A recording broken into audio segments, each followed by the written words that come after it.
What's going on, y'all? Welcome back to Clown Questions and Merry Christmas. If you're confused, it's Christmas for me and for NFL fans all across the world. We are finally here. NFL kickoff, Cowboys, Eagles. You might not watch this until after that, but hey, I'm excited. So Merry Christmas to you guys. But yeah, welcome back to Clown Questions, the show where there are no dumb questions. I'm your host, Matt K. Maurer. And the question on my mind today is, are the Clippers fraudulent? In addition to that, I got a first-year interruption with Pablo Torre, who will answer that question as well. Got a top 10 Goosebump moments of the week, and I'll make my Super Bowl pick. So fun little show for y'all. So who's down to clown?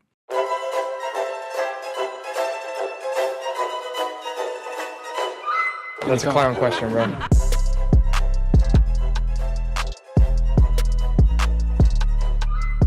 So are the Clippers fraudulent?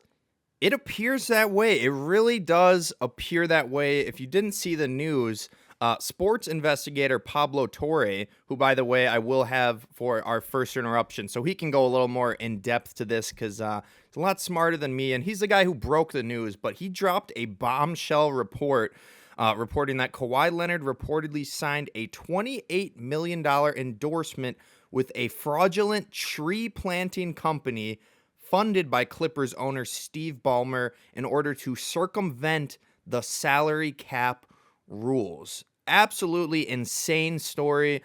According to Pablo, Kawhi was getting paid, I guess, $7 million a year from this company. There were other celebrities that, I don't know if you can hear my dog in the background, but apparently there's other celebrities who worked for the company too. But as Pablo says later in this first year interruption, none of them were getting anywhere near that money that Kawhi was getting, that $7 million a year. I believe they had to pay Kawhi. Should I close that door for my dog Winston? I don't know. But yeah, I believe $7 million a year from this company. And Ballmer basically funded $60 million into this company. So clearly Ballmer, maybe Kawhi are playing they're playing some games with the NBA, and it doesn't appear that they're going to win this game because the NBA is now going to investigate them. That's not a report they're going to take lightly. Pablo Torre is a very reliable reporter, so yeah, I kind of see Steve Ballmer committing fraud here, and I want to let Kawhi off the hook because I love Kawhi. You know, board man gets paid, soft-spoken guy. You know, I think he's a good guy. So I'd like to say that Kawhi had no knowledge of this, but at the same time, those $7 million checks were not coming from the Clippers. They were coming from the tree planting company. Apparently it was a no-show job for Kawhi. So what does that mean? You don't show up to your job and you still get paid $7 million. So yeah, fraud. The Clippers are absolutely fraudulent here. And what's funny about this situation is now people are looking into Jalen Brunson. Jalen Brunson made headlines earlier this year when he signed a big deal with the Knicks, but according to all the reports when they came out, they could have given him the maximum, but Jalen Brunson took something like $100 million pay cut. So now people are kind of giving Jalen Brunson the little side eye, like, wait a second. You took $100 million pay cut? How are you getting your endorsements? Do you work for any tree planting companies? So people are starting to look into that and say, you know, maybe that $100 million pay cut wasn't a pay cut at all. That's just $100 million he's making off the books. Then the Knicks don't have to worry about the salary cap. They can pay Mikal Bridges, Josh Hart, etc., those type of guys. But yeah, Clippers completely fraudulent here. This will go to court. I'm interested to see. Obviously, Ballmer is going to be fined handsomely if this report is true. I'd be interested to see if Kawhi Leonard gets suspended any games. But if Kawhi had full knowledge of this, he should be suspended. I mean, that's $7 million off the books. That's crazy. Yeah, huge fraud story here in the NBA. and we'll get into more of it. I would love to have Pablo Torre on the show, but he's the first interruption. Sort of a lengthy clip, but I did a horrible job of explaining this situation, so I wanted to put him there so we could have someone smart and someone who actually reported on the situation, kind of breaking it down. So let me get to my next question. Something I had kind of been reporting on. Why'd Amari retire? That's the question. And I looked back in my notes because a couple shows ago, I had said that I thought I had said that Amari Cooper had retired, and that Amari Cooper retirement rumor was from a fake news account, NBA Central or NFL memes or something stupid. And then I came back the next show and I said, actually, he's not retired. He's signing with the Raiders. Well, turns out I might have been right in the first place when I got fake news, because he announced today, Amari Cooper announced that he no longer has the desire to play and he intends to retire. Hats off to Amari for a great career. I believe 5-time Pro Bowler. I think he still had some left in the tank. He would have been, if you trade Jacoby Myers, he's probably your wide receiver one. But yeah, he would have been in that mix. He would have gotten a lot of catches this year. So yeah, kind of sad to see him go. Amari Cooper's been, one of the more entertaining players over his tenure in the NFL. But yeah, I guess Amari just kind of walked into Las Vegas, took one look at the Raiders and was like, no, I'm good. I'm all right. I don't need to be a part of this. That had to be how it went, because what was he on the Raiders for, a week, 2 weeks? He wasn't there for all of training camp, so he was there for a week or two. He's like, you know what, guys, instead of playing, I'm gonna retire. So at least he got to retire with the team that drafted him. So hats off to Amari. Happy travels in your retirement here. But yeah, like I said, he signed a deal at the end of camp with a Raiders reunion, but now he's headed home and he's retiring. So we salute you, Amari Cooper. Raiders, don't trade Jacoby Myers. Well, I don't know. I've heard good things about Jack Betch and Deontay Thornton. Never seen them play. They're rookies, but yeah, we will see. Those Pete Carroll Raiders are going to be interesting. Speaking of the, I was going to say the NFC West. That's the AFC West. But speaking of the NFC West, who's incentivized? The 49ers. Actually, their player, Jawan Jennings, is now incentivized. Jawan Jennings, like his, teammate Brandon Ayuk the year prior, and Deebo Samuel, his other teammate as well. He had a little bit of a contract dispute during training camp with the 49ers, maybe a little bit of a holdout, asking them for more money. But the 49ers and Jawan Jennings have finally reached agreement on a deal. This will add $3 million in playtime incentives to the wide receiver's contract per his agents. So now instead of earning $7.5 million this year, Jawan can earn up to $10.5 million. Shout out Jawan, getting that money. I'm interested to see the playtime incentive. So it's not, regarding his stats, how many catches or yards he has. I guess, yeah, if you play every game, you'll get all $3 million. If you play 12 out of 17, you get $1 million, something like that. Who knows? And obviously, if he plays, fewer than 5 games, probably gets none of that. But yeah, Jawan is incentivized to play now and to be healthy. And yeah, it's still a contract year for him. He will still become a free agent after this year. Man, my dog is barking. I hope y'all can't hear that. But yeah, good move for the Niners. Shout out Jawan getting that money. I always forget Jawan Jennings was a part of one of the greatest plays in sports history. He was on the receiving end. Josh Dobbs might have been the quarterback, but the receiving end of a Tennessee Hail Mary. And yeah, one of the most memorable plays. And Third and Jawan, as he is affectionately known, will be staying in San Francisco for at least the next year and potentially earning up to $10.5 million. Speaking of other people who are incentivized, Nick Bonito and the Broncos reached an agreement yesterday on a 4-year extension worth up to $120 million. This includes $70 million guaranteed.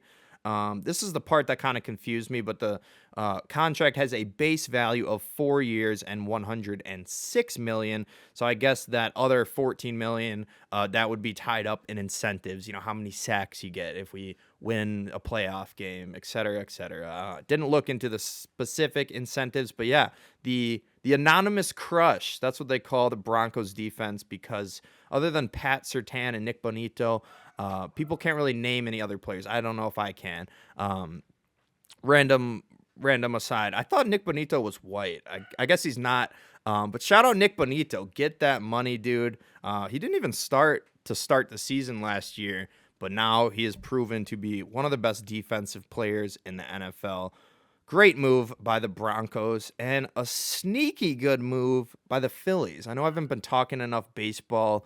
Who talks baseball, though? Y'all don't, but I do a little bit. So the Phillies are signing Walker Buehler. His season with the Red Sox didn't quite go as they anticipated. They paid him $20 million, and he had, I think, over like a 5 ERA, like 7-7 win-loss record. So the Red Sox just decided to cut him mid-season. The Phillies said, we'll take him. We got the playoffs coming up. We could probably use another arm.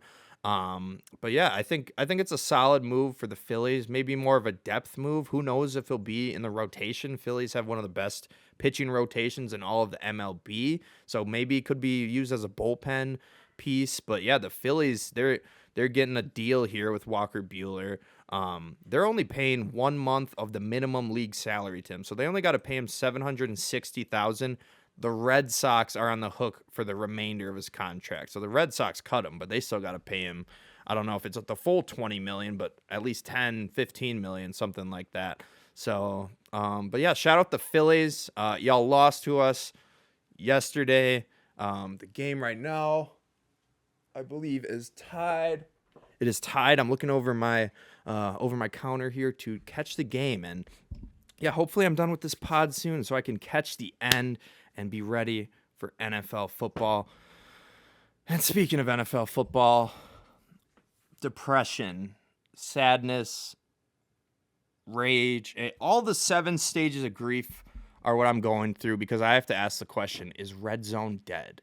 Is NFL RedZone dead?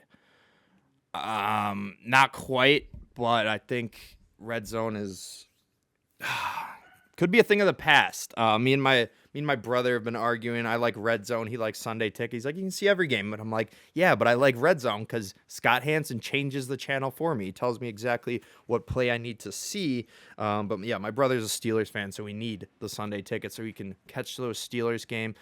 And yeah, unfortunately, it's getting harder and harder for me to defend RedZone, which is one of my favorite things in the world, because they have added commercials. The frickin' ESPN numbnuts bigwigs have added commercials to RedZone. Now, I know what you're saying. Well, RedZone's on NFL Network. It's not on ESPN yet, but it will be on ESPN soon. And you know damn well when ESPN bought it, they said, oh, and by the way, can we add ads? And they said yes. And then ESPN said, can you help us out a little bit, though? Can you guys add ads before it's on our network? So they drag the blame over to you. Correctly, people are still blaming ESPN. This is clearly a John Skipper move. I think that's the CEO of ESPN, someone like that. But yeah, so RedZone, I don't think it's fully dead yet. The commercials don't totally ruin it, because if you got a 2 TV setup, or even the last button on your remote during a commercial, you can go to one of the games that's on. So it's not dead, but it could be soon. I like I said, I don't think it's dead yet, but ESPN will probably kill it. I think once it goes to ESPN, that will be the nail in the coffin. RedZone is in a coffin now. There's just no nail yet. ESPN is waiting to hammer it. Free my boy Scott Hansen. They're fucking up his show. And there's $1 for the F-bomb jar. By the way, if you guys could be helpful in the future, if I ever drop an F-bomb and forget to put $1 in there, please leave it in the comments and let me know, because I feel like I've missed some, but I haven't said an F-bomb in a while. This jar is getting pretty full. My auntie Julie still needs to pick a charity. There's so many charities for her to choose from. She can't pick one, but they'll get that F-bomb money at some point. Let's get to my last question. Who's extended? I already mentioned a few of the extensions, but I'll mention some more. Some more NBA ones, or I don't know if I mentioned any yet, but restricted free agent Cam Thomas signed a 1-year, $6 million qualifying offer to return to the Brooklyn Nets. The Nets keep their top scorer, or is it MPJ? I don't know. My brother told me they're going to have MPJ and Cam Thomas just doing fuck shit this year, and I was prepared to say exactly that. So here's another $1 for the F word jar. But yeah, $6 million is a steal for one of the, I don't want to say one of the best scorers in the league, but at any given night, this man can drop 30 points. So yeah, important player to have on your team, as well as PJ Washington. He signs a 4-year, $90 million contract extension with the Dallas Mavericks. Great role player for them. For Mavericks last year when they had some injuries, he kind of had to step up and become more of a 1A, 1B guy. But with, Kyrie, well, he might be up there for a little bit because Kyrie won't be back. But you got Flag, you got Anthony Davis. So the Mavs locked down a great 3-point shooting, great defending 3-and-D guy. Yeah, shout out the Mavericks. Hopefully, hopefully the Mavericks can take the Cowboys fans out of their depression after this season. Sorry, Nemo, if you're watching. Who else got extended? Jaylen Warren, 2-year, $12 million extension with the Steelers. This one's interesting for fantasy football, particularly Caleb Johnson owners like myself. I don't know. We haven't seen Warren as the feature back yet, so I still think Johnson will take over that role at some point this year, but that's obviously a vote of confidence in Warren, so we'll see. I mean, Warren really hasn't had the backfield all to himself, although unfortunately he won't have that this year either, because regardless of that contract, Caleb Johnson's going to get some run. Even Kenny Gainwell will, but yeah, Caleb Johnson's the guy I think will be gunning for his job. Last extension was the Cowboys are signing Deron Bland to a 4-year, $92 million extension. I love Deron Bland. I think he's one of the better corners in the league. He has the NFL record for pick sixes in a season. Is that the only stat I need to prove he's a good corner? I think so. But, yeah, interesting move for the Cowboys because apparently Deron Bland himself was a little bit surprised by the contract number. I saw it at first and I was like, that's a pretty good deal. And then there was an interview with Bland and he was like, yeah, I was kind of surprised it was this much. So Cowboys may have overspent a little bit. I don't think in terms of value of the player, but it sounds like Deron Bland would have signed for less. So, yeah, Jerry Jones gonna Jerry Jones. And Steve Ballmer and Kawhi Leonard gonna Steve Ballmer and Kawhi Leonard. So let's get to first year interruption with Pablo Torre. He's gonna break down this $28 million cap skirting fraudulent scheme for the Clippers here. Kind of a long clip, but we need someone who actually knows their shit going over this. So here's Mr. Pablo Torre on Rich Eisen's show. Oh, I think the NBA context is very important here, and you're raising good questions that I think a general audience would have interest in as well, and so thank you for asking them. I think the key distinction here is that when you talk to people around the league, the reason why I say this is the biggest scandal and unprecedented is because when you look at endorsement deals in general, right, that superstar players sign with NBA team sponsors even, right? This is, again, the company aspiration was supposed to be on the jersey patch, right? It's signatures everywhere. This is an arrangement that happens in other forms around the league. But in terms of the contracts that players market value typically sign, it's never as big as $28 million. And so that's actually off the graph when it comes to the standard market rate. And so then the question is, well, why did they want to pay it? Well, it's because Kawhi Leonard, according to my reporting, according to the investigation, by the way, that was raised in 2019, that got that Adam Silver quote in the first place, what I'm picking up the thread of is, in 2021, when it came to the extension, Kawhi Leonard wanted another max contract. Boardman gets paid, right? The guy wants to get paid. He's a capitalist, and God bless Kawhi Leonard for being economically minded, right? That's not illegal. What is illicit, though, by NBA rules, of course, is the question of, can you pay someone the max contract and then on top of that, pay them through this side deal with the influence of the owner of the team? And so $28 million may seem like chump change in the world of Steve Ballmer in the abstract. In the NBA, this has landed like a comet because this is, if my reporting is correct, which again, I stand by fully and completely, it is explosive. We just haven't seen this level of ambition for it before. And so the other key detail here in terms of just like how much money is at stake, why are they doing this, what's floating around here? I think the other thing that people need to understand about aspiration is that Kawhi Leonard was not the only endorsement contract they signed. They had Robert Downey Jr., Leonardo DiCaprio, Drake, Orlando Bloom, Cindy Crawford's daughter, Doc Rivers, go down the list, a bunch of famous people. Kawhi Leonard's contract was for a sum that was more than 4 times every other one of those contracts I mentioned combined. And the key clause in the contract was it could be terminated if he no longer played for the Clippers. And also, contractually, he had no obligation to do anything if it did not conform with his beliefs, small b beliefs, which is a thing that lots of people who analyze contracts have pointed out. He basically had outs to do nothing. And in fact, the company itself, Aspiration, nor the Clippers, ever announced that he had signed anything as an endorsement deal. So the question I have at the end of this IQ test is, why would this be the case when Steve Ballmer is also investing $50 million into the company? These are the questions that the NBA has to investigate now. Why would he do that? Why wouldn't they report this endorsement deal? Why would Steve Ballmer put $50 million into this company and then $28 million of it ends up in Kawhi Leonard's pocket? It's to save cap money. It's so you can pay James Harden. It's so you can pay, I forget who the third fiddle was, Norman Powell, but they traded him. Now they got that one guy, John Collins.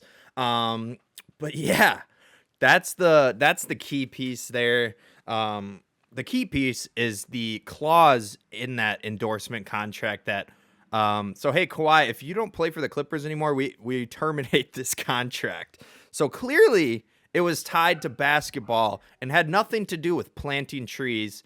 The fact that, if I heard Pablo correctly there, that Kawhi's number is bigger than DiCaprio, Drake, Cindy Crawford, Doc Rivers, all these celebrities combined, clearly there's some fraud there.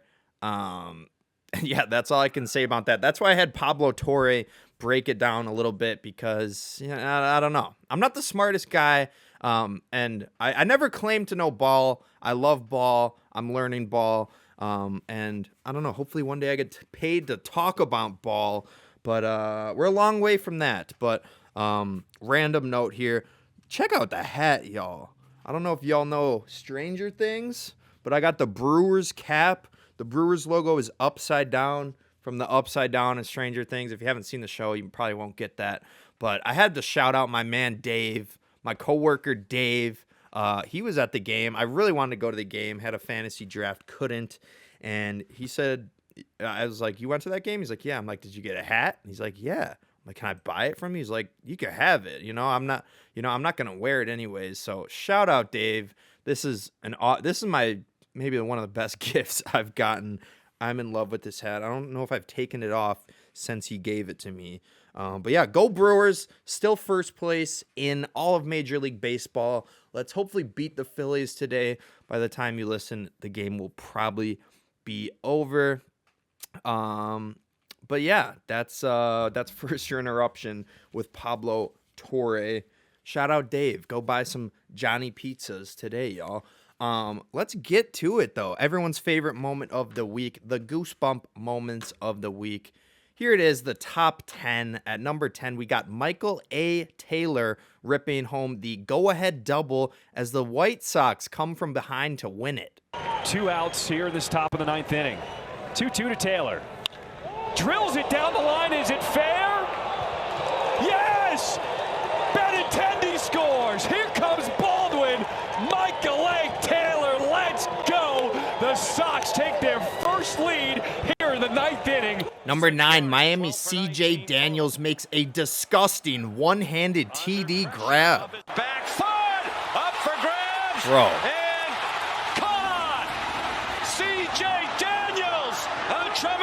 OBJ. But I guess you could say that was on the money. I mean, that is an unbelievable catch. Number 8, Brad Larson hits the walk-off field goal as Tarleton State upsets Army. Texans take it. Here are Tarleton State.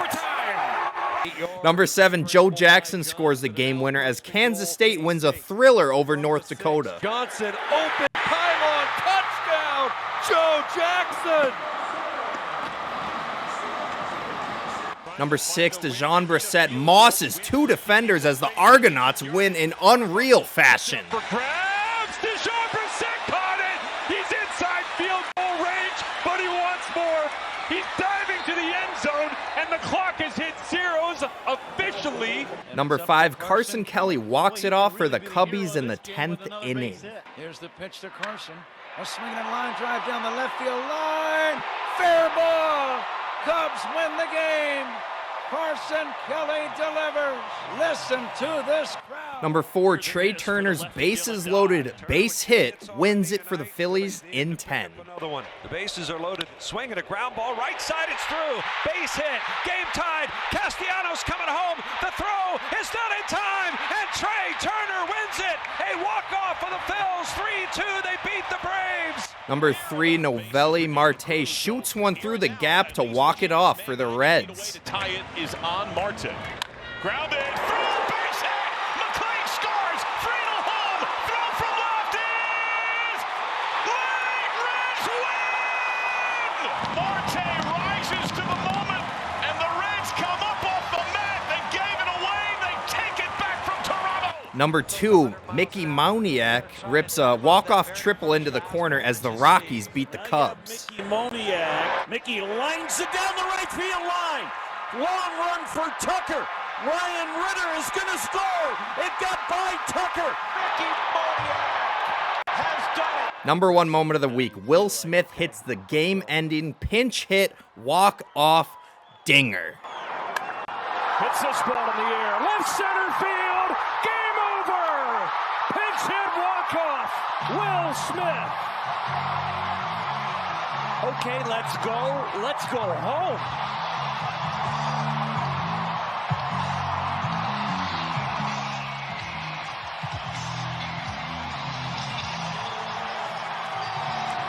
Mickey Moniak. I think I had a mini stroke when I tried to pronounce his name there. But I thought about putting that one number 1. Walk-off triple is as electric as it gets, but you got to give Will Smith the homer. I was actually, when I was going through it, you were probably a little surprised to see there was some CFL, some Canadian football in the top 10 this week. I thought about putting that Argonauts play at number 1, but the dude actually, turns out he stepped out with 1 second left. They ended up winning on a field goal, but if that touchdown counts, that is the play of the week. I don't care if it's CFL. And I don't hate on the CFL. I love the NFL. I love college football. Never really going to watch the CFL, but I respect it.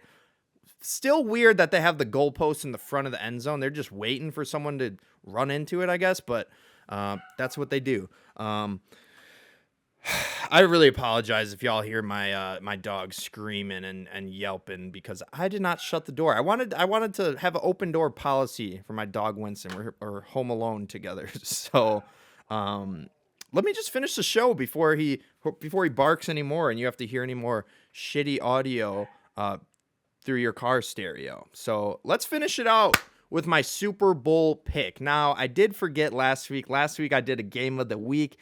And I totally forgot that before season starts, I like to do a championship pick. So I forgot to do that, but I will do a Cheaters CFP champion pick next week. I'll have, 2.5 weeks of info to do it with. Won't be picking Alabama. They got shit kicked by FSU. But yeah, I'll do that pick next week. This week, we're going to do the Super Bowl pick. And I'll keep it simple here. I'm going Ravens over Eagles. I really wanted to put this team in. I was thinking, Micah Parsons, but I don't want to jinx it. I don't want to jinx anything. Everyone tells me I jinx stuff, so I'm not going to predict the Packers, even though I think we got a good shot at it, but I'm going to go Ravens over Eagles. Main reason I'm picking the Ravens is because the night Lamar Jackson was drafted with the last pick 32, last pick of the first round, the reporter asked him, what are Baltimore fans? What should they expect out of you? And he said, they're going to get a Super Bowl out of me. Believe that. And I believe that. I believe that Lamar Jackson will get it done eventually. Hasn't had much success in the playoffs, but I think it's going to be, I don't want to say reminiscent of Joe Flacco, but he'll silence all those haters in one playoff run, win the Super Bowl. I think the Eagles go back, and I think Jalen Hurts puts another Super Bowl loss under his belt. That's kind of the Ravens over Eagles. Lamar, greater sign.